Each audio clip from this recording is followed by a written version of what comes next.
mayong udto nimo sir, udto nimo ta karon sir no. Unsa may napili mo sir sa akong pagtambal nimo? Sa pagtambal sa Ginoo sa imo. Maayo. Ha? Maayo gaan kaya akong paminaw sa akong lawas, akong naong. No. Nawala itong murag bugat sa akong naong. Mm. Gaan siya. Grabe kay sir Saka no. naka-istorya na kong tarong di. Sa una di ko maka-istorya.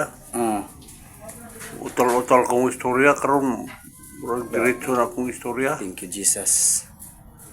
Unya sa kaon nimo sir unsa man sa una? Ang karon may na akong pagkaon. Oh. Kung diretso na kay pag-inom ko ng tubig. Oh. Sa una, musulipan man ko. Murag mag-uot akong tutulan ng kanon. Grabe.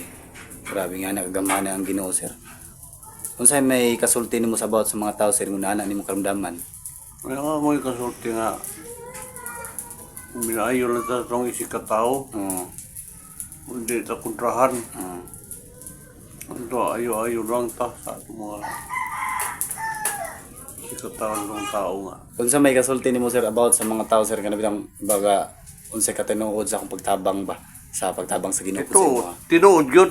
Tinuod yun sa imong pagkuan. Tinuod. Dili kay ako nang nadunggan nga muna. Nga si Jason. Tinuod yun. Oo. Mayo yun mo tambal. Okay sir, salamat kay sir. Sir, pagpalain ka ng Panginoong Diyos at mabuhay ka palagi hanggang gusto nimo sir. Amping kanunay, ayaw pabaya sa pagkaon niya. Always pray gid kanunay, sapi sa kanunay sa Ginoo. Kay siya ang mutabang nimo, siya ang mutambal nimo. Ako gihimo ra ko niya instrumento. Sir, walay ko ng Panginoong Diyos, mabuhay ka palagi. God bless. Salamat. Daghapang tao nga muduol si mo nga hayog tabang si mo nga Salamat, Ginoo. tagaan pa rin mong taat pang kinapuhi. Tagaan ni Jesus. Thank you, Jesus. Salamat kay sir. At pagpalain ka ng Panginoong Diyos. Karoon sa panahon.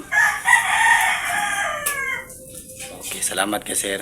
Ikaw ang hulog sa Ginoo. Hindi sa yuta. Parang maghatag. Karoon sa mga tao. Mga mapagtagaan ni mong taat pang kinabuhi. Grabe na sa imong karamdaman, sir. Ginoo gid ang mag-aayo nimo. Salamat, Ginoo. Guide siya, Ginoo. Okay, salamat kay Ginoo. Dalagon pang ritual yan, mga panalig. Rituals galing sa pasyente. Para ba galing sa pasyente, no?